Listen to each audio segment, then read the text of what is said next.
Marcus Chen stood alone in the vast chamber, hands bound, the cold bite of steel cuffs digging into his wrists. All around him, the gallery was packed, faces glaring down at him with anger, betrayal, and disappointment. These were the same voices that once shouted his name with pride, now silent and condemning.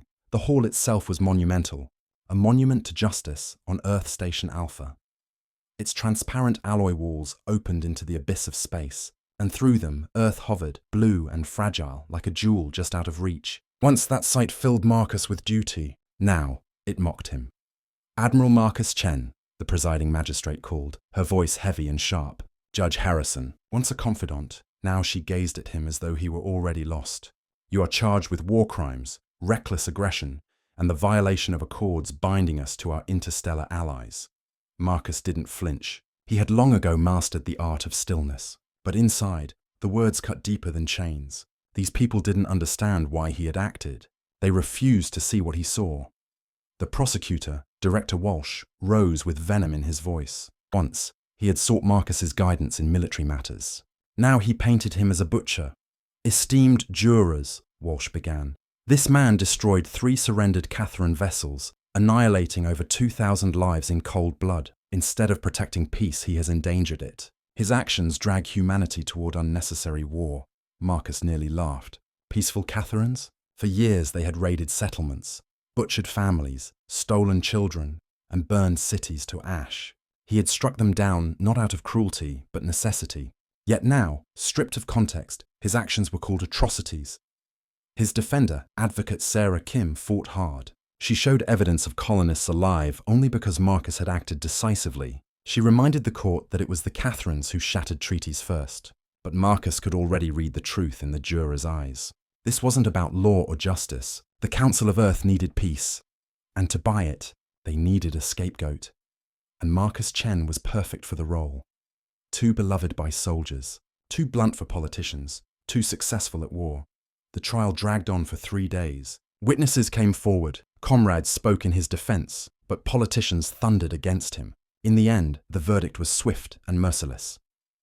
Guilty, Judge Harrison declared, her voice unsteady but resolute. The sentence, exile, his rank stripped, his honors erased, his citizenship revoked, a transport vessel, rations for a month, and 48 hours to leave human-controlled space forever. That night in his cell, Marcus sat facing the window, eyes fixed on the distant Earth. Anger smoldered in his chest, cooling into something sharper. They believed they had ended him. They were wrong. This was not an end. It was the first step towards something greater. The transport ship was silent except for the steady hum of its engines.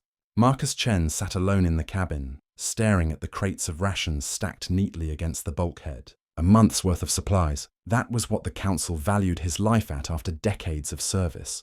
1 month of food and water, and then oblivion.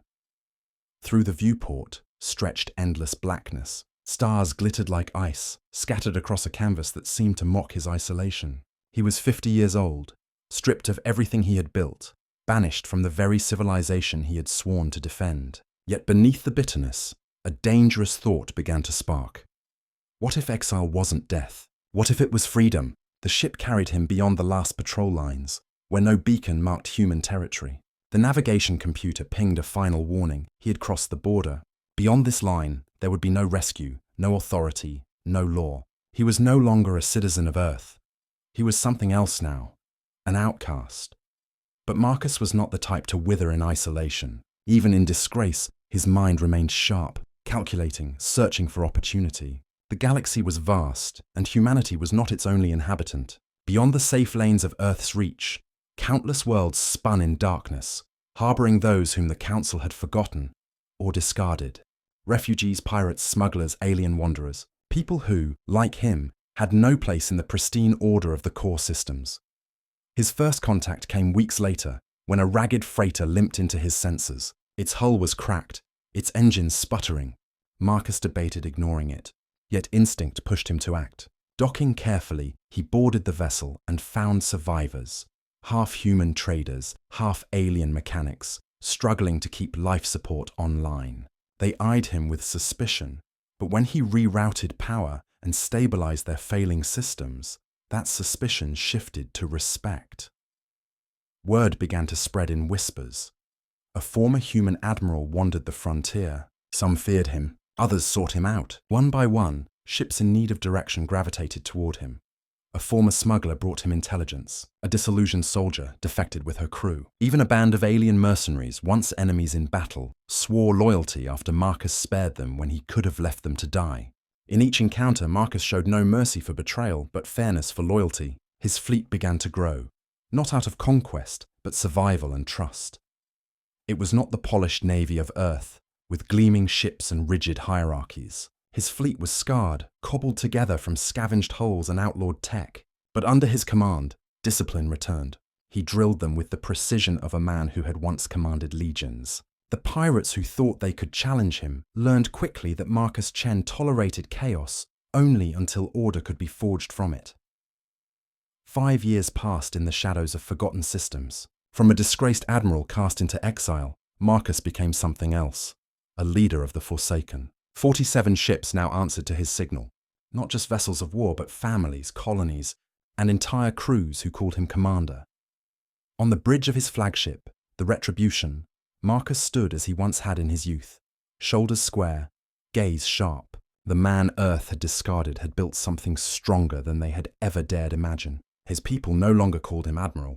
They called him commander of the exiles. And though he had been driven from his home, Marcus Chen knew he was shaping something greater than revenge. He was laying the foundation of a power that could rival the very council that had condemned him. The galaxy had pushed him into the void, thinking it had erased him, but the void was where stars were born. By the 6th year of his banishment, Marcus Chen's fleet no longer resembled a band of stragglers. What had begun as a ragtag collection of misfits had hardened into a disciplined force that patrolled forgotten systems and carved out safe zones where none had existed before.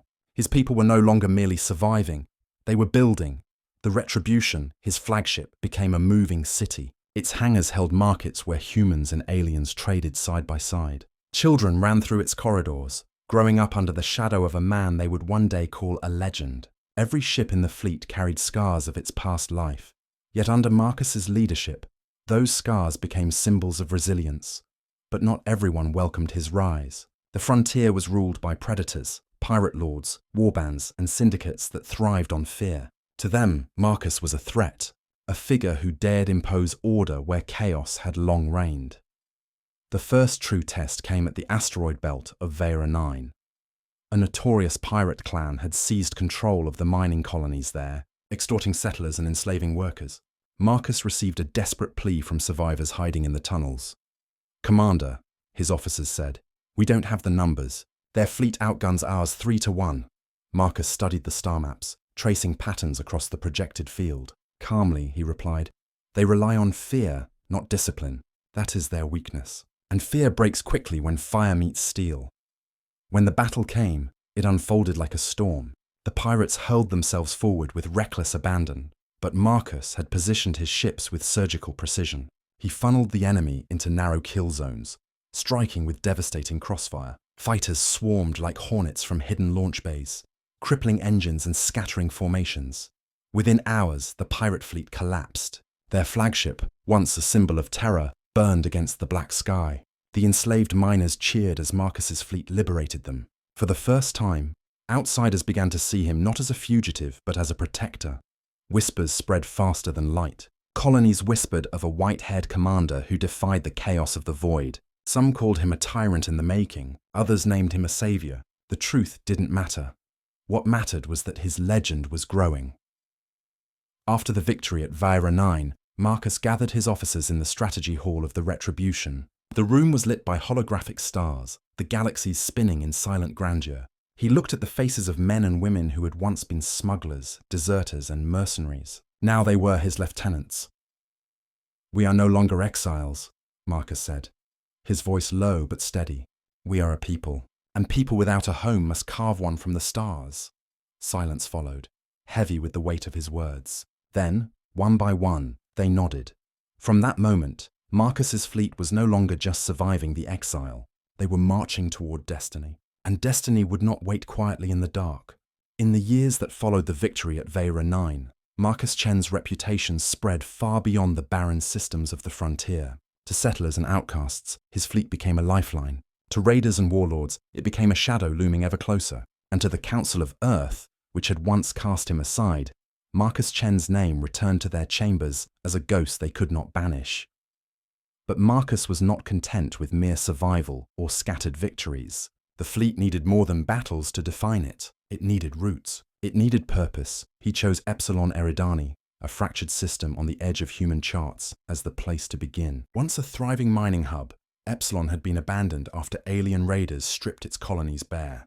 Now its stations drifted like carcasses in the void, their air scrubbers dead, their corridors silent. Marcus gathered his officers in the war room of the Retribution. The holographic projection of the system floated above the table, showing fractured orbital stations and a single habitable moon. "This," Marcus said, pointing to the glowing sphere, "is where we plant our flag, not as conquerors but as builders. If we are to become more than wanderers, we must shape a home with our own hands." His lieutenants exchanged uneasy glances. Some were eager, others doubtful. They were fighters, smugglers, outlaws, not builders of civilizations. Yet Marcus's conviction burned brighter than their doubts. The campaign for Epsilon was swift but brutal. The raiders who had claimed the system fought savagely, knowing Marcus threatened their grip on power. His fleet struck with precision, hammering strongholds one by one, until the skies burned with the wreckage of enemy warships. When the smoke cleared, the system was his. Then came the harder task, rebuilding. For months his people scavenged, repaired, and revived the derelict colonies. Engineers restored atmosphere generators. Traders reopened docks. Families repopulated the settlements. What had once been ruins began to pulse with life again. Slowly, Epsilon Eridani transformed. Its stations became trade hubs, its moon a bastion for his growing population. The fleet that had once drifted without anchor now had a capital, a heart to rally around. Marcus walked the streets of the first restored colony, no longer in admiral's dress, but in the plain uniform of his people. Children pointed at him with awe. Settlers bowed their heads in respect. For the first time since exile, Marcus felt not like an outcast, but like the architect of something greater.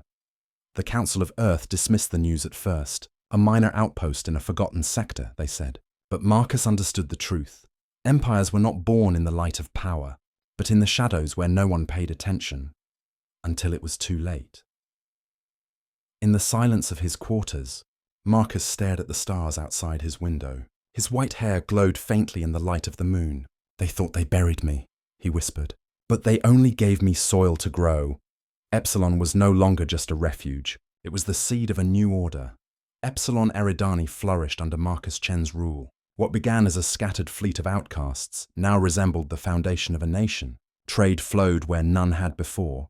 Guarded convoys travelled without fear, and once forgotten settlers carried themselves with pride. For those who lived in his domain, Marcus was not an exile. He was a protector, a leader, a symbol of resilience. But whispers spread beyond the borders of his growing realm. His victories were not accidents. His order was not temporary. He was building something permanent, and the galaxy was beginning to notice. Pirate syndicates that had once terrorized entire sectors found their fleets burning under his guns. When one syndicate sent assassins to strike him in Epsilon, Marcus answered by dismantling their strongholds piece by piece until their banners were nothing but ash. The message was clear: challenge him and face ruin. These actions did not go unnoticed by the great powers. The Council of Earth, which had condemned him years before, received reports of his deeds. In their polished halls, politicians debated his existence with unease. Some dismissed him as a warlord clinging to scraps. Others saw the danger: a strategist of unrivaled discipline, now commanding loyalty from humans and aliens alike. Chen is no longer just a ghost, one counselor warned. He is becoming a force we may not be able to control. Yet Marcus had no interest in returning to Earth's favor. His people needed no recognition from the institutions that had betrayed him. His focus was outward, toward the frontier, where power was claimed not by law, but by strength. The turning point came when an alien coalition, hearing of his rise, sought to crush him before he grew too strong. They descended on Epsilon with a fleet twice the size of his own, confident they would scatter his followers like dust. On the bridge of the Retribution, Marcus stood before his officers. The star maps glowed, showing enemy formations advancing. Many in his command whispered of retreat. But Marcus only smiled faintly. They believe numbers will save them, he said. But numbers are meaningless without discipline. And discipline, my friends, is what will carry us to victory. The battle that followed raged for days. Marcus maneuvered with ruthless precision, luring the coalition into traps, cutting off their supply lines, forcing them to fight on his terms. His fleet, though outnumbered, fought as one. Every ship, every fighter, every soldier moving with the unity of a single mind. When the dust cleared, the coalition was broken. Their fleets burned in the void. Their survivors limped away in shame. And across the frontier, word spread like wildfire. Marcus Chen had faced impossible odds and triumphed. To settlers and exiles, he was a savior. To enemies, he was a nightmare. And to Earth, he was a reminder that the man they had cast out was now a name feared again. For Marcus himself, the victory was not just survival. It was proof that exile had not ended him. It had forged him into something greater, something the galaxy would soon have no choice but to acknowledge. When news of the coalition's defeat reached the frontier, it spread like wildfire. Colonies whispered Marcus Chen's name with awe, traders spoke it with respect, and warlords cursed it with dread. In taverns, markets, and military outposts, the legend of the white-haired commander was no longer a rumor. It was a truth reshaping the balance of power.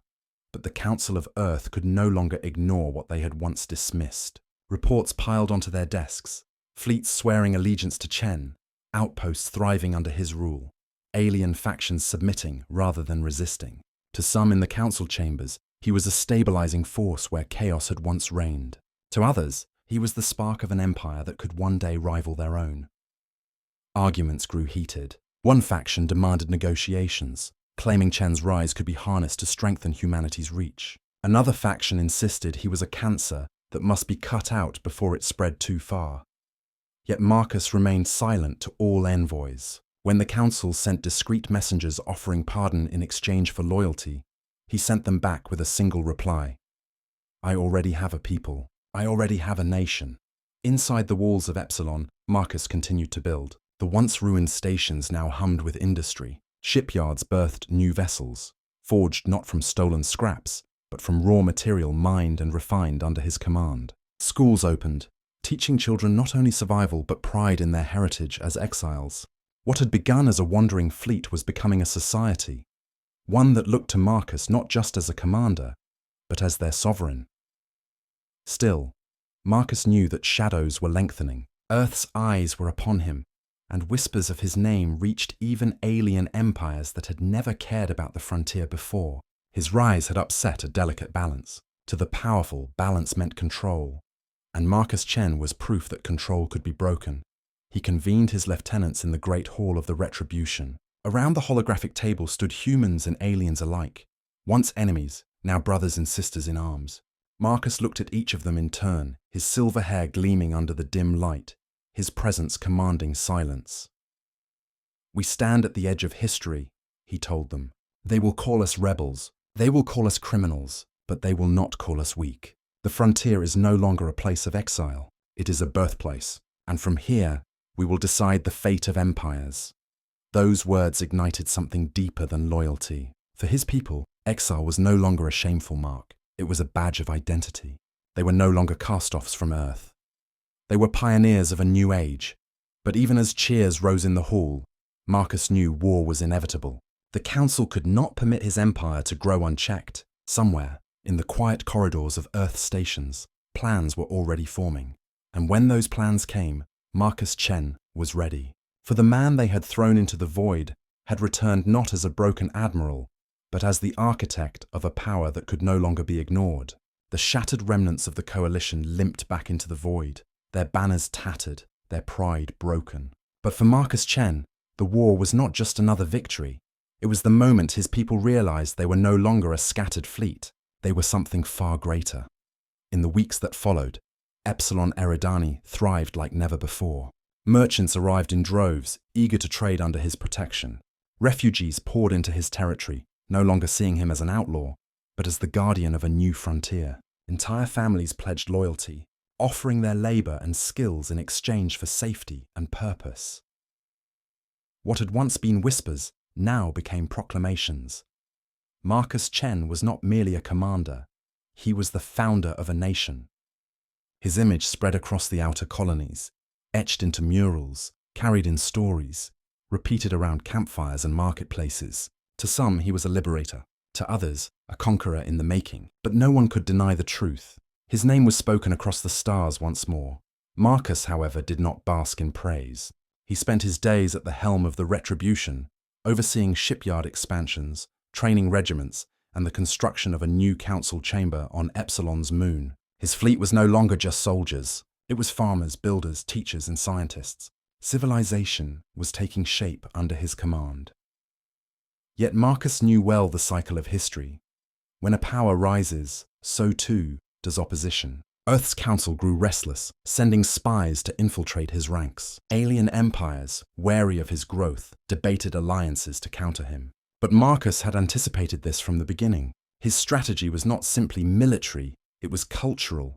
He declared a charter for his people, one that bound humans and aliens under a single banner. Loyalty was not tied to birthplace or species, but to commitment to the exile's cause. Under this oath, once sworn enemies now fought shoulder to shoulder. And with every new oath taken, Marcus's authority deepened. One evening, standing before a gathering of thousands in the great hall of Epsilon Prime, Marcus addressed his people. His white hair caught the glow of the overhead lights, his presence commanding silence. "We are no longer defined by what was taken from us," he said, his voice resonating across the chamber. "We are defined by what we build. We are not Earth's discarded. We are not wanderers of the void. We are the architects of tomorrow. And tomorrow belongs to us." The roar that followed shook the hall. For his people, exile was no longer a sentence. It was the foundation of a destiny. And so, in the ashes of disgrace, Marcus Chen's empire was born. For years, the Council of Earth had tried to dismiss Marcus Chen as a fading shadow. To them, he was a disgraced admiral, a man surviving on scraps in the forgotten corners of the galaxy. But when his empire began to flourish, the truth could no longer be ignored. Marcus was no longer an outcast, he was a rival force. Reports poured into council chambers daily. His fleets had doubled in size, his colonies were stable and wealthy, and trade lanes once plagued by raiders were now safe under his patrols. Even alien clans that once resisted humanity now flew his banner. Power was shifting in ways that terrified Earth's ruling elite. Inside their marble halls, debates burned. Some urged diplomacy, claiming Marcus could be an ally if treated with respect. Others shouted for war, calling him a traitor who threatened humanity's supremacy. The decision was made in secret councils and smoke-filled chambers. Marcus Chen's empire would be destroyed before it grew beyond their reach. They forged an armada unlike any the Outer Rim had seen. Dozens of gleaming warships, bristling with the latest weapons, carried thousands of elite troops. The plan was swift and merciless. Descend on Epsilon Eridani, crush its defenses, execute Marcus, and scatter his followers back into the void. The attack came without warning. Hyperspace ruptured as Earth's fleet emerged, blotting out the stars above Epsilon.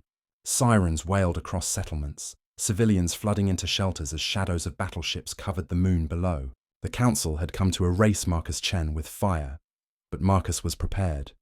From the command deck of the Retribution, he stood tall, silver hair catching the glow of tactical displays. His officers waited in tense silence, fear and resolve mixing in their eyes. "They believe numbers will decide this war," Marcus said, voice like steel. "But they forget, we were forged in loss. We were built for survival. Today, they will learn what exile has made of us."